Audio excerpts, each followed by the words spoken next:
RCR, la red que comunica y une al Perú. Vamos a tomar contacto con el doctor Rolando Jiménez Sardón. Él es jurista, analista en temas políticos y docente en la Universidad Andina Néstor Cáceres Velázquez en Juliaca. Qué gusto saludarlo, doctor Jiménez Sardón. Como siempre, muy amable por atender esta comunicación. Buen día. ¿Cómo estás, José? Muy amable, un saludo tuyo, a través tuyo, a toda la audiencia de RCR. ¿Cómo está analizando la situación en el país, no? ¿Por qué hay un enfrentamiento abierto entre el Ejecutivo versus el Legislativo? Pero esto es producto, ¿no?, de la difusión de audios que de una u otra manera ya comprometen la figura presidencial, ¿no? Pero a la vez también ha traído como consecuencia este enfrentamiento, estas direccionalidad que ha emprendido el presidente contra el Congreso, ¿no? Le ha atribuido una serie de responsabilidades, ¿no?, como que el presidente del Congreso tuvo que recurrir a los altos mandos militares. Además, ahora ya en estos momentos incluso ya se habla que en algún momento se estuvo tratando de conformar un pseudo gabinete en la presencia de las Fuerzas Armadas. ¿Cuál es su apreciación, por favor? Es lamentable que la situación política del Perú o del país se tenga que ver desde el punto de vista de que un personaje ligado a la farándula y dos funcionarias de bajo nivel, como son dos secretarias y la secretaria general del Palacio, puedan definir la política de la nación. Esto en realidad demuestra la pobredumbre de la situación política y la dificultad que estamos atravesando. Creo que en este momento lo que cabe aquí es analizar, en primer lugar, si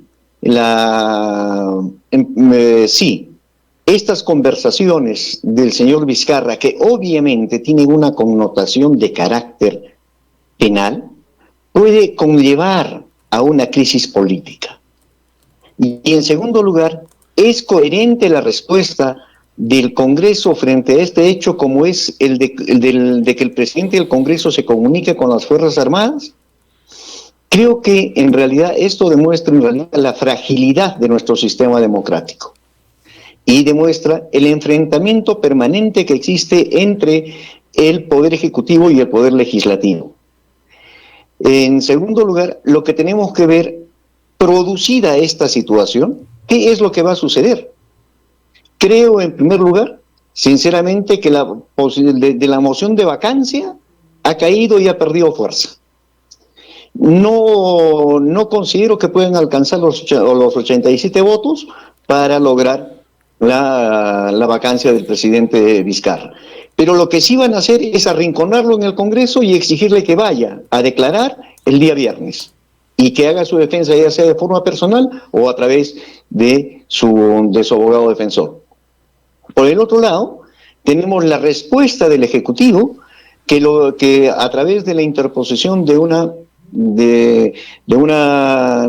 demanda constitucional sobre cuestión competencial, pero que en realidad tiene dos vertientes importantes. Fíjese, primero, para que pueda admitirse la demanda, el Tribunal Constitucional tiene que nombrar, en primer lugar, un ponente, un vocal ponente. Este vocal ponente tiene que calificar la demanda y luego el grueso del Tribunal Constitucional analizar esta demanda y ver si se admite o no se admite. Y luego de admitida esta demanda, recién poder pronunciarse sobre la medida cautelar propuesta también por el Ejecutivo. Este panorama así descrito en realidad nos lleva a pensar varias cosas. Que sigue el enfrentamiento entre el Ejecutivo y el Legislativo, dejando de lado el problema central que es la lucha contra la pandemia, que es el problema central que debe de tenernos preocupados grandemente al país. Ahora, usted ha planteado un escenario en realidad bastante directo frente al momento que vivimos, ¿no? Ha indicado que, de acuerdo a los audios, hay una connotación de carácter penal que probablemente no se vea ahora, se tenga que ver cuando culmine su mandato el presidente Martín Vizcarra, ¿no? La respuesta también del Congreso, ¿no?, que no ha sido la más inteligente para muchos observadores, ¿no?, en el sentido de no tener el tino de manejar justamente la relación con las Fuerzas Armadas, que siendo justamente no deliberantes en esta situación debieron mantenerse al margen, ¿no? Pero transitamos en un escenario, doctor Jiménez Sardón, también a poco menos de 8 meses de las elecciones generales, ¿no? Y donde tenemos un gobierno que no tiene capacidad de gobernabilidad en este momento, mirando fríamente las cosas. Y tenemos un legislativo que, tal como usted ha dicho, va a enfilar baterías contra el gobierno, ¿no? O sea, ¿qué escenario o qué punto mínimo podríamos encontrar en medio de esta crisis, tanto del Ejecutivo como del Legislativo? Mire, lo que habría que ver es el tema central aquí en que el pacto nacional debería de entrar en funcionamiento y utilizar todos los esfuerzos para lograr que por lo menos estos 8 meses que le queda al gobierno del señor Vizcarra pueda enfocarse la lucha directamente contra 2 problemas que son graves en el país. Primero, el problema de salud y segundo, el problema económico. El problema de salud, que si bien es cierto, tiene un aparente retroceso en lo que se refiere a las defunciones en el país como producto del COVID-19. Por otro lado, es cierto que la reactivación económica en su tercera etapa puede traer un rebrote de esta enfermedad. Esta situación requiere el esfuerzo y la unidad de todos los peruanos. Y en segundo lugar, la reactivación económica tiene que darse de una forma tal que permita que el aparato económico del país pueda volver a caminar con la solvencia y la necesidad de poder hacer que los hogares del país puedan tener un ingreso económico mínimo. Creo que en realidad cabe llamar en este momento a la reflexión y decir, oiga, dejémonos de discusiones de baja calidad, por decirlo menos. Discusiones que parece que se dan porque le grabaron al presidente, por una falta en realidad de una inteligencia y contrainteligencia en el gobierno. No es posible entender cómo se puede grabar en el propio Palacio de Justicia. No es posible entender cómo es que puede haber grabaciones aparentemente de parlamentarios. Entonces, este tipo de políticas no le hacen nada bien al país. Tenemos que ser maduros, tenemos que llamar a la unidad y tenemos que tener la certeza de que después de que pase esta crisis, viene una situación económica muy difícil para el país. Ahora, ¿querrá el Ejecutivo deponer esta permanente acción de enfrentar al Congreso y querrá el Congreso justamente de deponer esa actitud obstruccionista hacia el gobierno? ¿Podemos manejar un escenario de esa naturaleza? Lo que tiene que hacer es dejar ya, por parte del Ejecutivo, de pechar al Congreso. Y el Congreso de promover acciones como, por ejemplo, esta vacancia que no tiene ni pies ni cabeza en realidad, José. Si uno analiza, y habría que ponerse a pensar, jurídicamente hablando, a ver, hay la comisión de actos que deben ser investigados por parte del presidente Vizcarra, sí. ¿Existió la posibilidad de querer entorpecer la administración de justicia buscando adecuar las pruebas y las declaraciones de las secretarias de Congreso? Sí. ¿Esto puede ser motivo de una investigación penal? Sí puede ser motivo. Pero acuérdate que el artículo 117 de la Constitución dice que el presidente no puede ser investigado durante su periodo.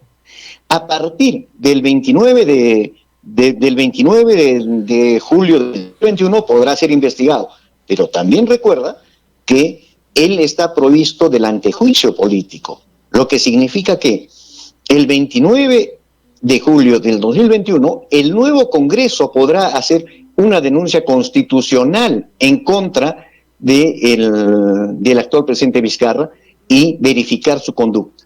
Eso no significa que en este periodo de acá hasta julio del 2021 no pueda realizarse una investigación con todos los personajes que surgen alrededor de este problema, llámese la señora Roca, la señora Morales, este famoso cantor o artista, y todos los demás, el abogado que aparece, lamentablemente, al parecer como un vínculo entre él y el congresista Alarcón. Entonces, eso sí se puede ir investigando, o puede hacerlo la Fiscalía, para después, en lo posterior, iniciar una denuncia constitucional en contra del señor Vizcarra. Este hecho no puede ya, no debe de hacer que el Congreso adopte medidas de enfrentamiento y de entorpecimiento de la política del Ejecutivo. Creo que debe de pararse esta situación tan lamentable que existe en el país. Ahora, para usted no queda duda que el presidente sí está incurso en delitos de carácter penal.